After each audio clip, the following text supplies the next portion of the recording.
معالي وزير الموارد المائية والري الدكتور محمد عبد العاطي، ضيوف مصر الكرام، أهلا بكم مرة أخرى.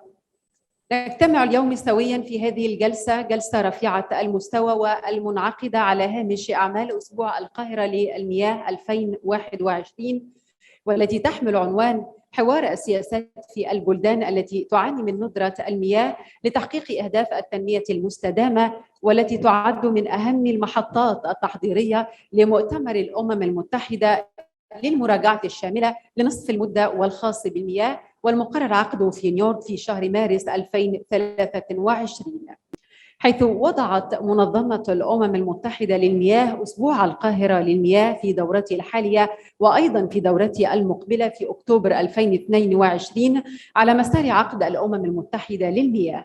وتسعى مصر من خلال هذا المسار إلى دفع الجهود الإقليمية والدولية الرامية لتسريع وتيرة تحقيق الأهداف الأممية المتعلقة بالمياه. ومن هذا المنطلق تم إفراد يوم كامل لفتح نقاش موسع شامل بين مختلف أصحاب المصلحة من الحكومات والمجتمع المدني والخبراء والأكاديميين حول شتى جوانب عقد المياه 2018 حتى 2028 ومتطلبات وآليات التعاون في هذا الصدد. تهدف مناقشات اليوم لتحديد مسارات وخطط العمل الرئيسية والتعاون المحتمل وطنيا وإقليميا، حيث سيتم تقديم عدد من الرسائل الرئيسية لتعزيز وتنفيذ أهداف التنمية المستدامة والمتعلقة بالمياه كمساهمة مهمة في مؤتمر استعراض منتصف المدة للأمم المتحدة لعام 2023 والمقرر عقده بنيويورك في مارس 2023. يدير هذه الجلسة الأستاذ الدكتور هاني سويلم، أستاذ إدارة الموارد المائية والمدير التنفيذي لكرسي اليونسكو للتغيرات المناخية، وهو مفوض رئيس جامعة إخن الألمانية للعلاقات الإفريقية. أبدأ فعاليات هذه الجلسة بكلمة للسيدة ماريا سيلين، رئيس برنامج التنمية الإقليمية بمنطقة الشرق الأوسط وشمال إفريقيا بسفارة السويد بسلطنة عمان، كما أنها تعمل منذ أكثر من 20 عاما في مجال العمل التنموي وإدارة فرق العمل متعددة الثقافات في إفريقيا وآسيا.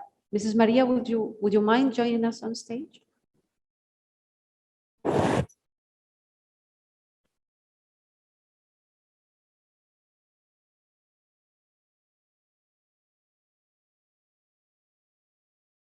Thank you very much, Your Excellencies, distinguished participants, professionals, guests, ladies and gentlemen.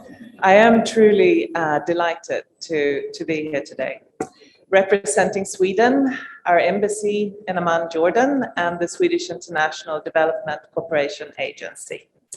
And I have been asked to talk about how we can accelerate the work on the SDGs, and in particular, of course, SDG 6, and how we as a country, Sweden, and the Development Agency view this.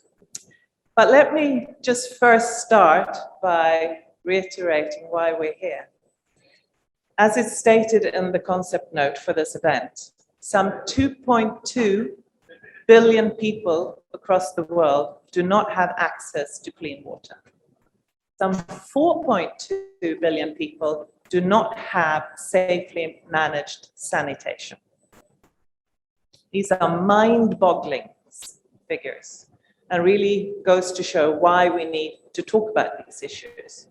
And if nothing else, the pandemic has truly shown us that hygiene, access to clean water is just vital for all of us.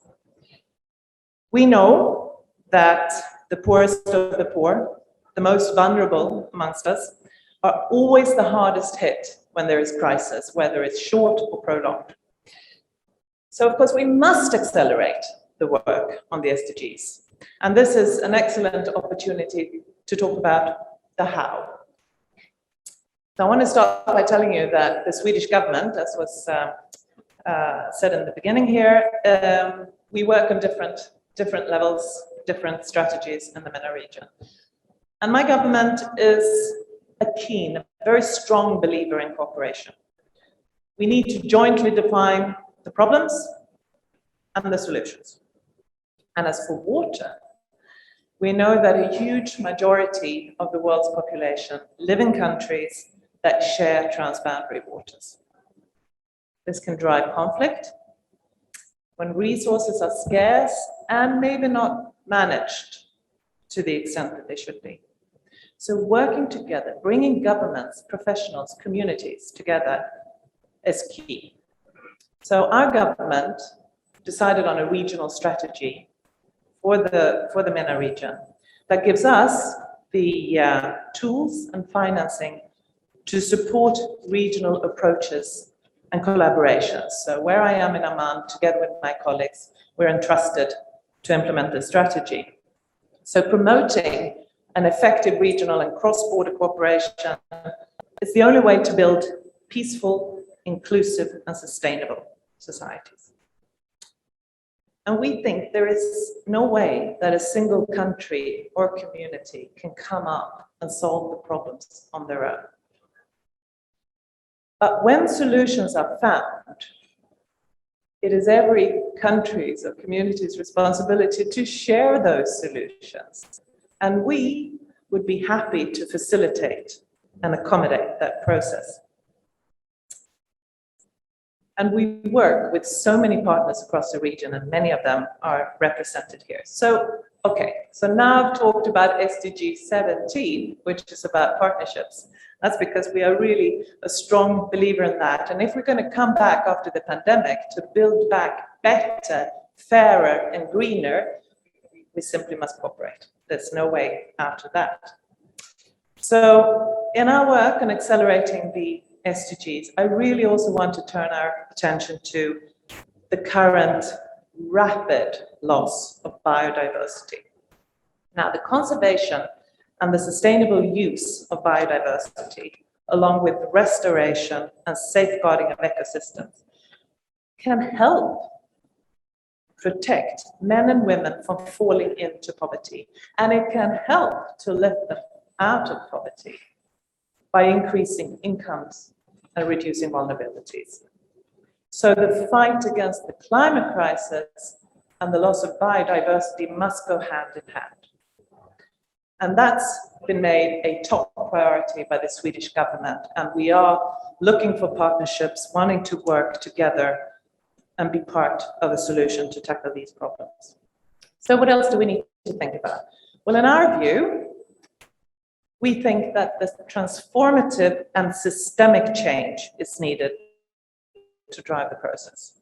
And a prerequisite for a systemic change is a holistic approach where cross-cutting issues like gender and inclusion and links to other water-related SDGs are made explicit and addressed.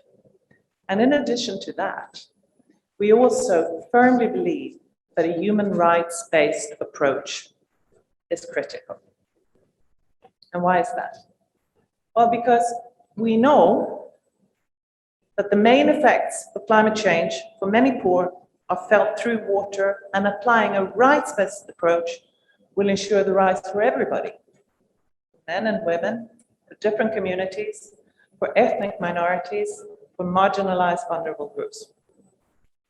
And I touched upon it initially because we also know that when water insecurity repeatedly affects populations, it can increase the risk of conflict.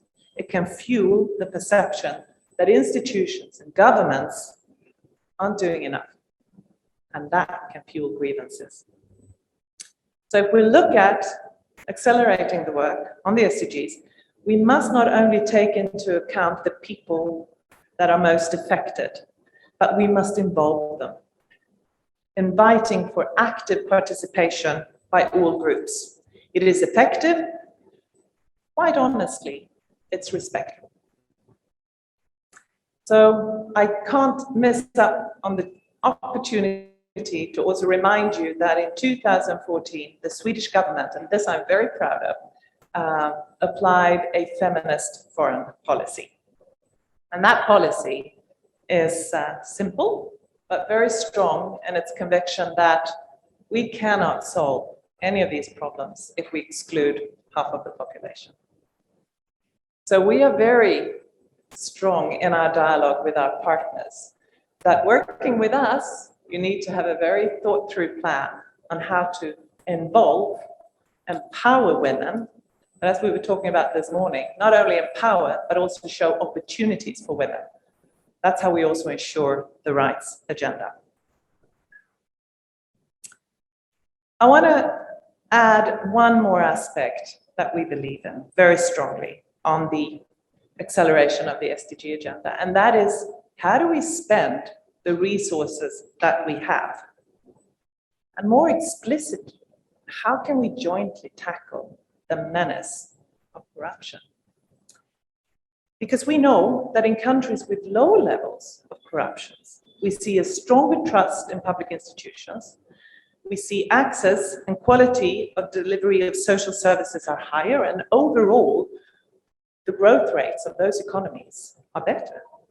There are many, many more examples, and we know it all, but I didn't want to miss out on the opportunity to say we need to work on transparency and integrity, and in that work also include the most vulnerable. So in conclusion, to accelerate our work, we need strong partnerships.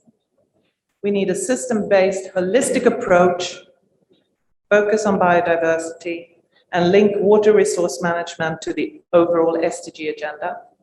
We need a human rights-based approach that ensures the inclusion and participation of all. And we need an intensified work and debate on how to tackle corruption and use our resources wisely. As a last reminder, it was 50 years or 49 years ago that in Stockholm, 1972, we hosted the first UN conference on the environment. Next year, we will host again the 50+ conference with the theme Stockholm Plus 50, a healthy planet and prosperity of all, our responsibility, our opportunity. So obviously, we're going to continue to discuss all these pressing matters. But now we must get to work. So with this, I want to thank sincerely the Egyptian Ministry for Water Resources and Irrigations, all the participants, my distinguished panelists, for making this week a success. So let's get to work. I thank you for your attention.